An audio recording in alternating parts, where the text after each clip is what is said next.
Hey, what's up? This is Chosen, and this video is going to be a discussion about Diablo Immortal here with EchoHack, where we talk about the monetization model. A few different topics like what spending money is going to be like in the game, what you can get in the game for real money, the gap between free-to-play players and whales, a bunch of different topics. Thanks to EchoHack for taking the time to join me on this, so let's get into it.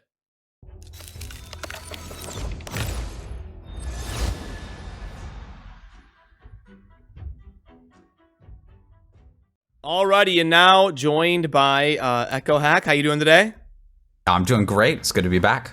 Hey, awesome. I'm excited to learn more about Diablo Immortal. I know last time we had a fun little conversation, just kind of generally talking about some of the basics about the game. And I noticed that the most common question I was getting was about the monetization model. So people are curious, what's going to be the gap between free-to-play and whales? How are people going to spend money? How free-to-play friendly is it? All these sorts of different topics that we're going to kind of dive into. So yeah, just go ahead and get us started here about the basics of Diablo Immortal's monetization, if you could, please. Exactly. Yeah. So I think we can sort of section this conversation out a little bit. So first of all, let's talk about it overall, sort of like how it feels, what it's really like, because there's a lot of no-name gaming publications out there on the internet that have it all wrong. So you're gonna hear the real conversation here, right? Like, I've got 500 hours in Diablo Immortal. I know exactly how this works. And then we can dive a little deeper and talk about mechanics, like mechanically how it works, because this is an alpha and things can change. So what we say today might be correct for right now, but then might change in the future. So if you understand the mechanics, then you understand if something changes, what the shape of that is. So overall, let's talk overall first of all. So overall, the way I feel about how monetization is implemented right now in Diablo Immortal is, first of all, it's not complete. What we have in the game is essentially, if you go up here to the hamburger menu, you have this shop, right? And this has been exactly the same since technical alpha. So this hasn't changed very much. I can guarantee you that this stuff is probably going to change a lot. But overall, the way I feel about these sorts of topics, like what's the gap between people who drop $1,000 in the game and people who spend $0 in the game, I feel that it's very similar to another one of Blizzard's games, Hearthstone, right? Where you might get behind at first, but a free-to-play player is going to be maybe as powerful or close to as powerful as someone who spends a lot of money on the game, as long as they play the game a lot, right? So that's just general overall my analysis of how that works. And there's certain mechanics in the game that lead me to believe that to be true, and we're going to talk about some of those mechanics. So like, I guess overall that's sort of my take on the monetization as it exists right now.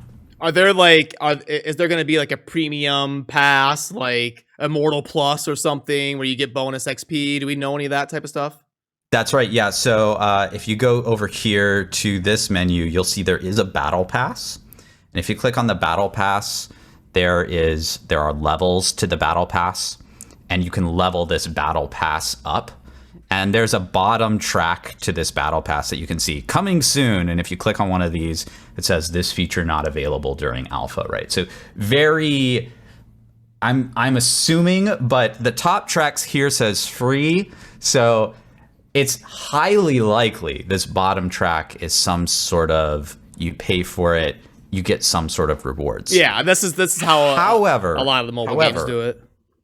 This top track, if you are an absolute blaster in this game, this top track is nothing terribly interesting. Like, it's a little extra, sprinkles on your ice cream, but it's nothing that's going to make your character like tremendously more powerful or anything.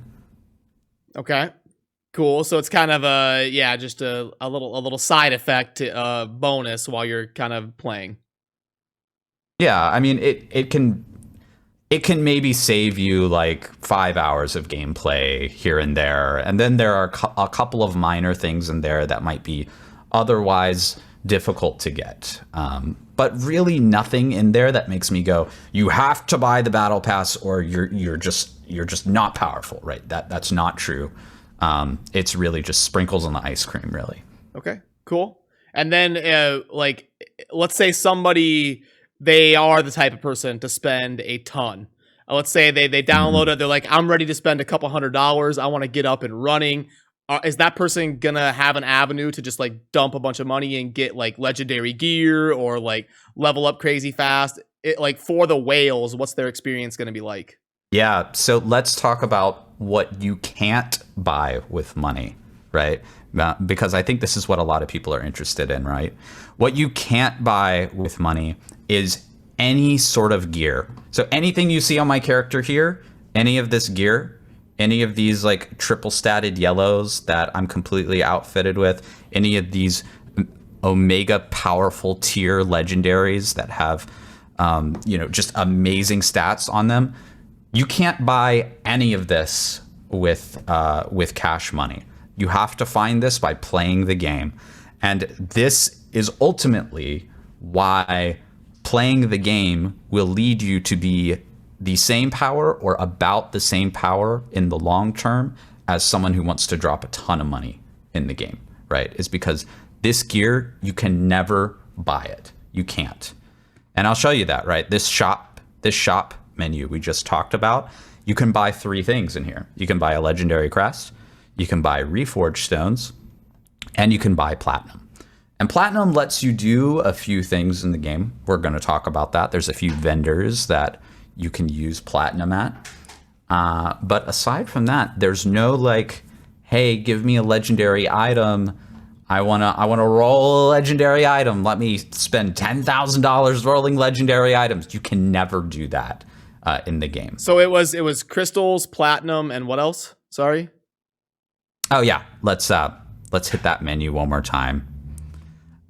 So it's a legendary crest, which is maybe the most important thing to talk about. Reforged stones and platinum. Platinum is sort of a generic currency. You can earn platinum by playing the game as well. You can just get platinum by playing the game. There are daily quests called bounties that you can get platinum from. There's a reward for the day that you can get platinum from. There's just a few sources you can get platinum from. Sorry, can we stay in that menu and then sure. then we'll just go through them one at a time and talk about what they are. So let's start with the legendary crest. Talk about what buying those is. Yeah. So there's a game mode called Elder Rifts, and if you play an Elder Rift, you can slot crests into the Elder Rift, up to 3 at a time. And if you slot, so you have 2 kinds of crests. You have legendary crests and you have rare crests. You can buy both legendary and rare crests with this currency here, which is called Eternal Orbs. And Eternal Orbs are not obtainable anywhere in the game. So supposedly this is the like pay currency, right? So buying a legendary crest, if you do an Elder Rift, guarantees that you get a legendary gem, a random one, at the end of that Elder Rift. Okay. And you'll also see here, it talks about something called Fading Embers. So Fading Embers is a sort of sub-currency of spending crests that allows you to maybe get an extra legendary gem or an extra rune here or there. They're really not a big deal. They're not even really worth talking too much about. Okay, and I noticed it says for all party members. So would this be a type of thing where you could have like 3 low spending players group up with a high spending player, and then that high spending player would kind of be helping their friends progress as well? Sort of. Let's head over to the Fading Ember vendor, because like I said, Fading Ember is really not a big deal. It's almost not even worth talking about, because the rewards you can get from the Fading Ember Trader are extremely small, and they're also limited. They're extremely limited, right? So first of all, you can only earn 3,000 Fading Ember per week. So you're maxed on the amount of Fading Ember you could even earn per week. So if somebody was spending a lot of money on the game and they wanted to feed, quote unquote, somebody who was spending no money on the game, Fading Ember, well, they're pretty limited on how you could do that. The other thing is that these rewards, most of these are fairly garbage, except for Fervent Fang here. These other choices are maybe like if you're playing the game really hardcore, maybe your first 2 or 3 weeks playing the game, you might be interested in these, but beyond that, you're really not.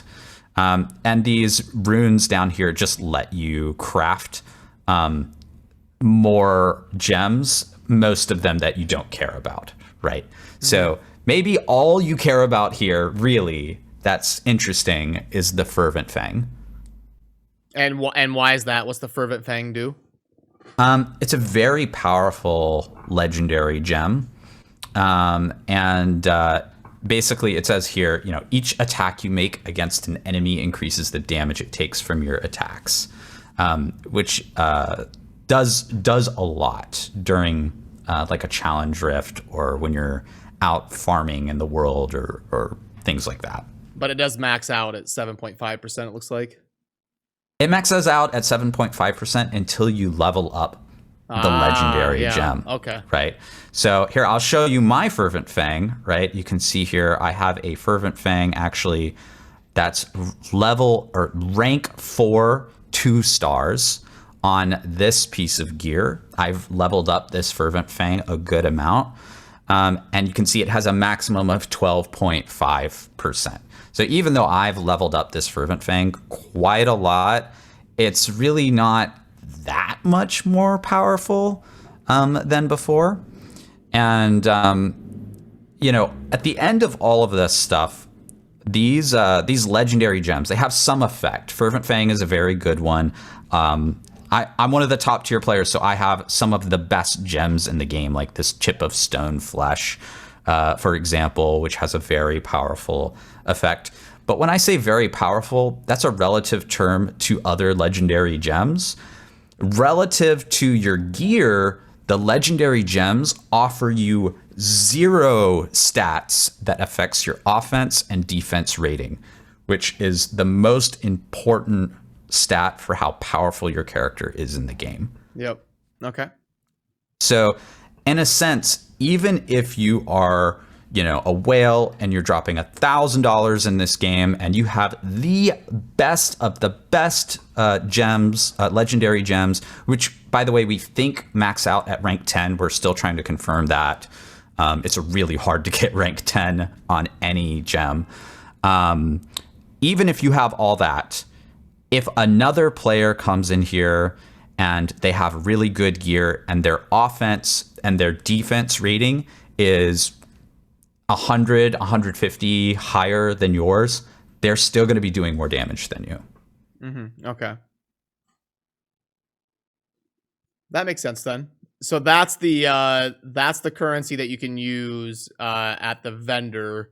Does that kind of cover the first area there, the crests? Yeah, so let me show you briefly here how this is the Elder Rift. It's all next to each other here. So if I wanted to slot those crests in, you can see I can slot 3 in at a time. And I'll slot 3 legendary crests in. And you can see down here in the rewards, it tells you what you'll get, right? So you'll get 3 guaranteed legendary gems, 9 guaranteed runes, and 15 Fading Ember. And what's cool about that is that if you have other people in your group, they will also get the 15 Fading Ember. So if you can have up to 4 people in a group at a time, and if you all 3 slot any kind of crests, whether they're rare crests or legendary crests, you can get 60 Fading Ember per run. And then you can just do those runs until you're out of crests. So you can see I actually have a good number of crests here, 21 rare crests and 6 legendary crests. So I'm kind of saving those up until other players with a lot of crests want to just like go and blast together. That way I can max my Fading Ember gain. Is that the common way that groups kind of farm together? Do they take turns, or does everybody put one in, or what's the meta there in terms of like who uses crests and when and stuff? Yeah, I mean, I think the meta would be like sort of crest for crest, so to speak, right? So like if I put a crest in, you put a crest in. So get 4 players in a party, have everybody put 3 crests in, and then if you don't put 3 crests in, then we're gonna go get another party member that can put crests in. Right? So this isn't just per riff, this is per player. So each player can put 3 in. That's right, yeah. Oh, okay. I thought it was like 3 total, like for the group. No, each player can put 3 in, so you can have up to 12 crests. Okay. And so you can earn 60 Fading Ember per run, right? Yep. Sorry. Okay. 15 times 4 Fading Ember. And are these able to be acquired by gameplay or only in the shop? So legendary crests can be acquired by some gameplay. Rare crests can be acquired, are a lot easier to be acquired. So, I mean, we don't need to enumerate every single place that you can get legendary crests. Yeah, but there's two significant places. The first is the Honor Merchant. And so you can earn honor in the game, and you can purchase a weekly rare crest here. You can also purchase a monthly legendary crest here. If you're in the Immortals, you can also purchase a weekly rare crest, and if you get all the way to gold 3, you can purchase a monthly legendary crest. And then there is the Challenge Rift event, which monthly there's a competition. So if you are one of the top clears on the Challenge Rift, you can earn a significant number of legendary crests, right? So if I'm the top in the top 10, I'm earning a significant number of legendary crests here at the end of the month. Okay, cool. Let's jump into that second part of that shop then. I think that gives us a good baseline of the crests and how they kind of function. Thank you. So it looks like next is going to be the Reforge stones. Oh yeah, and actually I have some extra Reforged stones laying around here, so I can give you a good demo of this, so we can go through that process and kind of what that looks like.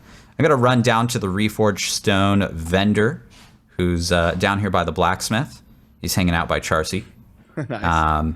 If you played Diablo 2, you're familiar with Charcy. Definitely. That was the imbue, right? Imbue. Yeah. She's right here. So this is the Reforged stone vendor. Now, it's important to note that you can get a generic Reforged stone you can buy them with honor. You can get them through the free battle pass. So you can get generic Reforged stones without paying anything. And even the free battle pass will give you some of these randomly. But what these do is they roll a very specific family when you're trying to reforge your gear. So there's all these different families that have different bonuses. And so depending on which family bonus you want, you might want to have a different reforged stone. Let me pick up a piece of trash gear just so I can demo this for you guys. And yeah, okay, so we'll go back to that in a second. So let's go to Charcy here. And we'll go to Services, and we'll go to Reforge. So if I pick, let's say, like my helm here, you'll see that my helm has these extra bonus attributes on it: 14 strength, 16 vitality, and 15 fortitude. And they all have this little icon next to them. And because they all have the same icon, I get an extra bonus called the family bonus on it. And this one is the Vengeance family bonus, or Vengeance set. And you can click this little view family bonuses down here to get a full view of that as well. And you can see every single bonus here. So Wildfire will summon a Hydra, Tremor will do damage and stun enemies, and so on and so forth, right? So there's family bonuses for all of these different kinds, whichever ones you think are most powerful. Hint, hint, Vengeance and Tremor are the most powerful. And then you can reforge your gear by simply clicking this reforge button, picking the attribute you want to reforge, and then picking which stone you want to use. So I was saying a little earlier, right, there's a generic reforge stone. So if you hit reforge on a generic reforge stone, this will give you a random family and a random attribute. If you click reforge on the specific family reforge stone, it will give you the specific family for automatically that you want, and then it will also give you a random attribute. Okay, gotcha. So you kind of want to make sure you get whether it's 2 or 3 attributes, you want to get them in the same family, right? That's right. Yeah, getting them in the same family is helpful. But I guess I should mention that these family bonuses, while they are good and they're really for just min-maxing your character. They're not super duper powerful. They're not absolutely required. So even if you just had good stats on your attributes and you just didn't have the family bonuses, I don't think you would really notice too much of a difference unless you're really trying to min-max your character. Now that's a 3 stat. Isn't that like insane? I thought you said that was super rare. By 3 stat, I have like a 3 stat legendary. It has the strength, fortitude, and willpower. Oh, no. So 3 stat refers to the base rolls on the item, right?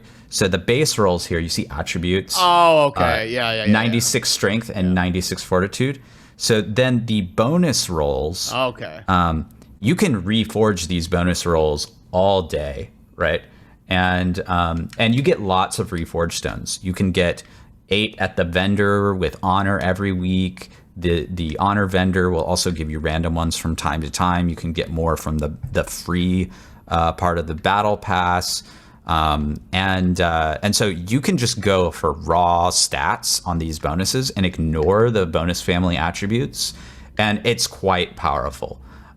Getting the bonus family attributes really is just sort of like an optimization of, okay, I really want my character to be the absolute most powerful. So even if you had the best family bonus on all 6 items here, you might be somewhere in the range of like maybe your character is like 3 to 5% more powerful or something like that, right? I'm just cool. Sort of guessing off the top of my head. Yep. Okay, cool. And so the reforged stones in the shop are mainly to get the right bonus attributes you want, like strength instead of, whatever, and then also to line up the family bonuses on your bonus.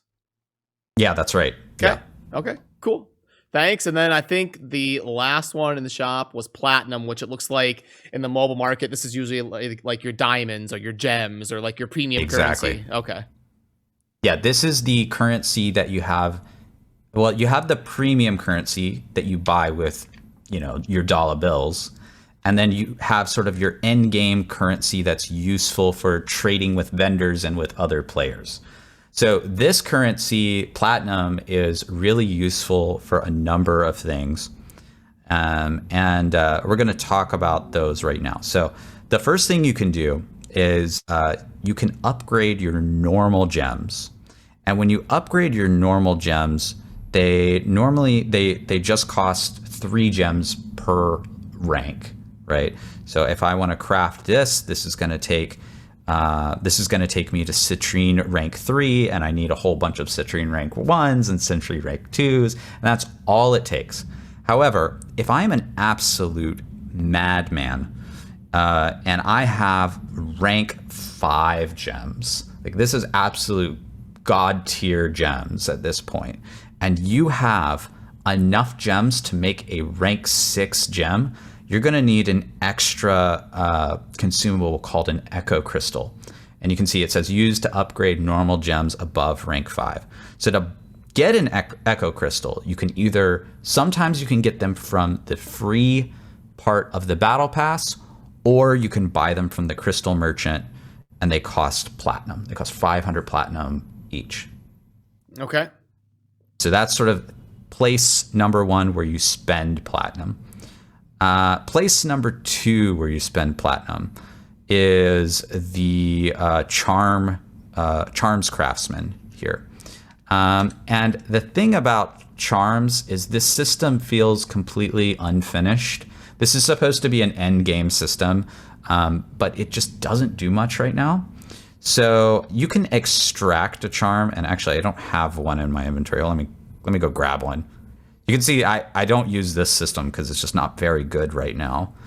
But they're supposed to be wanting to kind of add more to it or tweak it in some way. I think they're going to improve this. There's no way they can leave this like this for release, or else it's just not useful to players.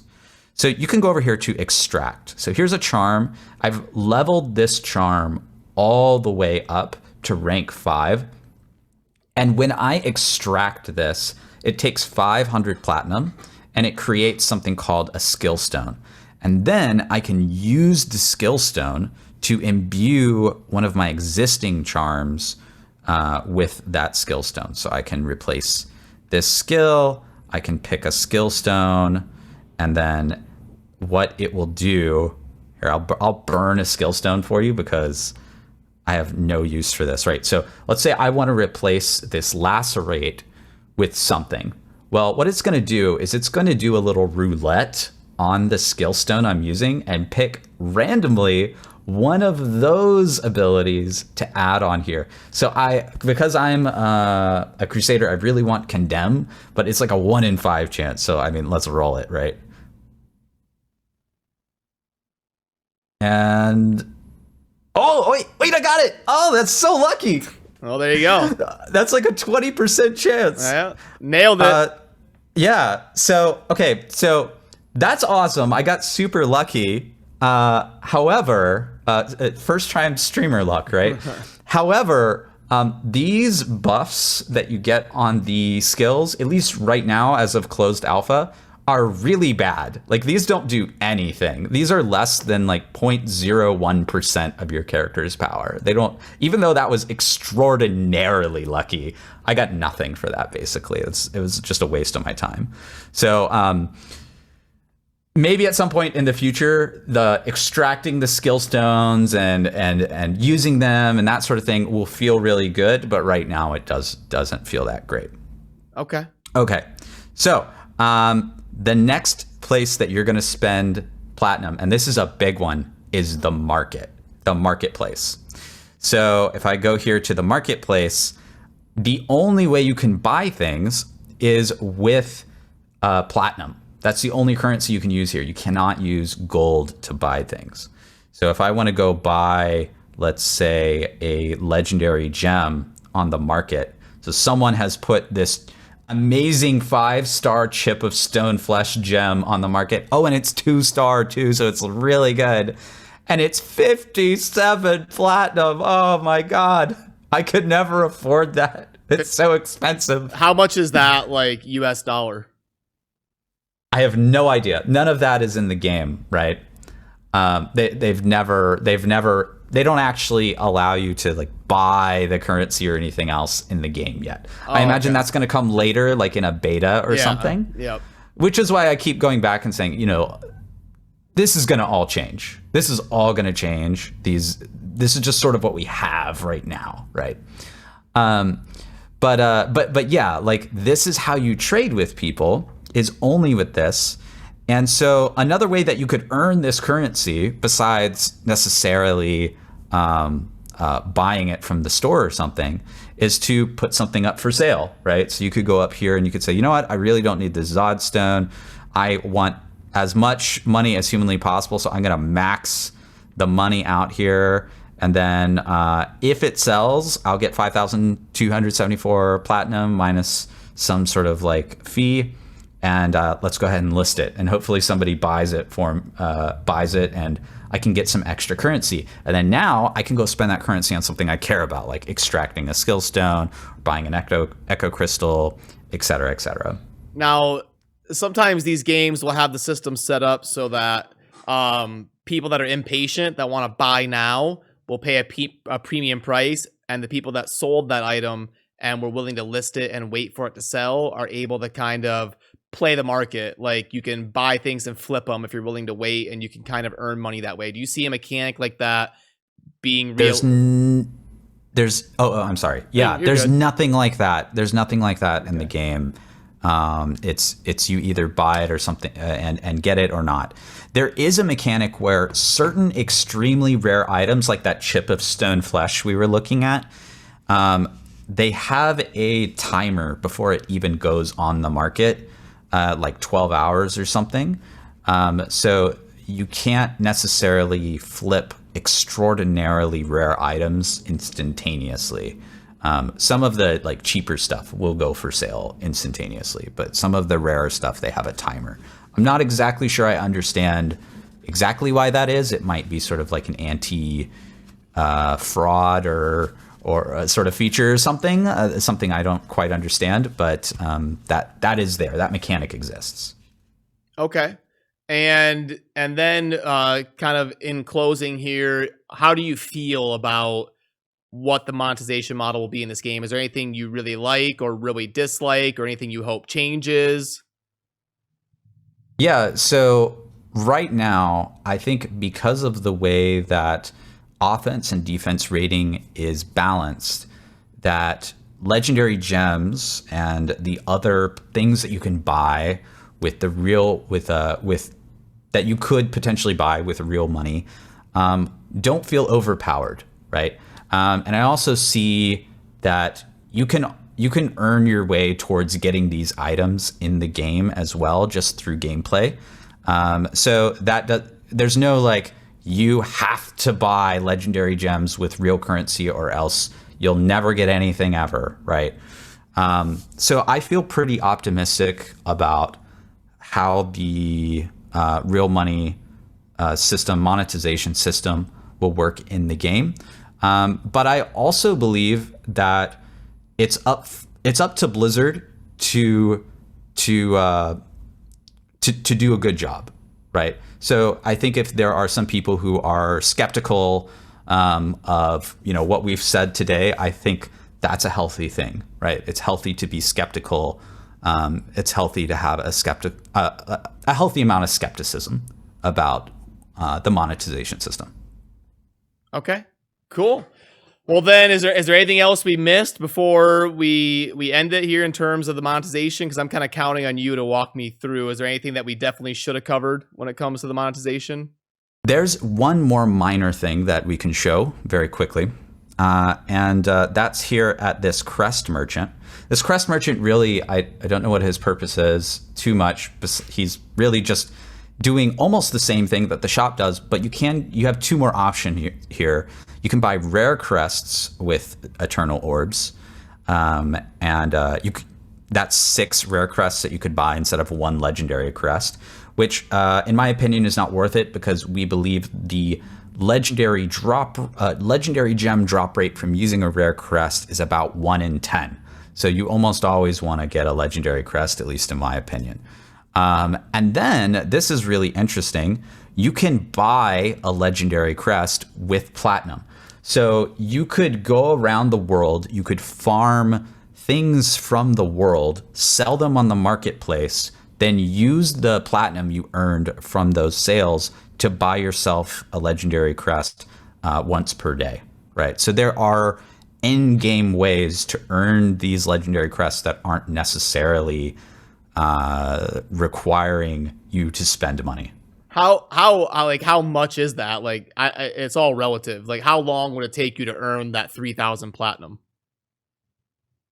So yeah, just to give you an idea, if I sold a rank 1 normal gem on the market, I could get maybe 170 platinum from selling 1.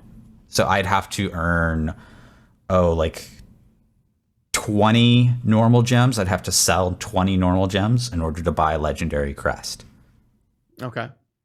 Somewhere in there. Again, these sort of ratios could all change later on. Oh, I'm down sure the once line, but once the player base is, you know, hundreds of thousands of players and stuff, I'm sure it'll all change a little bit. exactly, yeah.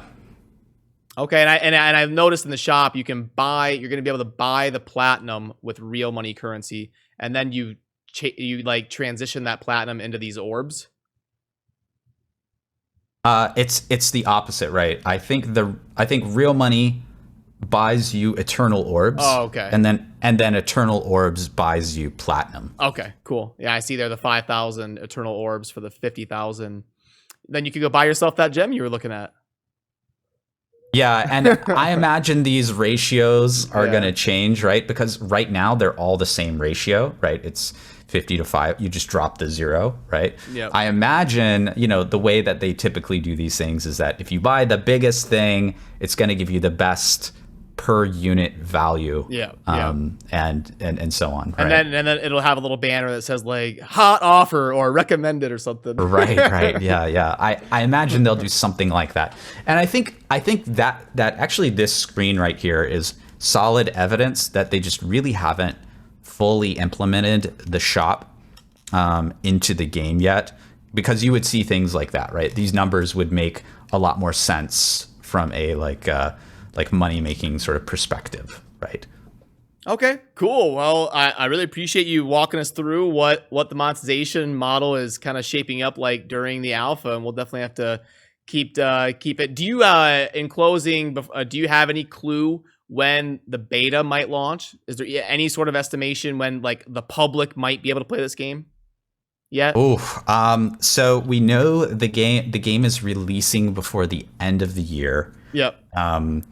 There's been some recent, I don't know, qualified leaks about Diablo 2 Resurrected. I don't want to speak to that because that's not my wheelhouse too much. But I don't know. Blizzard is smart, and they're not going to, not going to release the beta for Diablo Immortal at exactly the same time that Diablo 2 Resurrected comes out, and so on and so forth, right? Like, they're going to probably stagger these things because the player base is going to move around a little bit, right? Yeah. Yeah, you want to maximize your time in the spotlight. You don't want to drop it. It's like a fire. You don't throw 100 logs on at once. You put a little on, and then when it starts to burn out, you put a little on. So yeah, I'm sure they'll stag. But that could be good news then, because if the Diablo 2 Resurrected, the leaks are saying like end of September, October. Again, we don't know if that's true, but wouldn't that mean you'd want this before that? Because going after that, you're like talking Christmas season. I guess it could be after it and be like way at the end of the year, but yeah, we don't. Yeah, really. it starts getting really tight if you're doing a beta in like November or something. Yeah, right? yeah. Like, so maybe. I mean, I hope it comes sooner, man. I can't wait. I can't wait to play this game with you guys. Awesome. Well, I appreciate it, and I'm sure we'll be in touch and we'll get together again soon or something. Yeah, let's do it again. All right. Thanks. Have a good one. Hey, you too. Alrighty, that will do it for this one. And again, huge shout out to EchoHack for taking the time to join me. Fun as always to get some perspective on Diablo Immortal, because I know it is a super hyped up mobile release. And a link to his stream will be down below if you want to check out what he is doing as well over on his channel. So that'll do it for this one as always. Thank you for watching. Have a good rest of your day. Peace.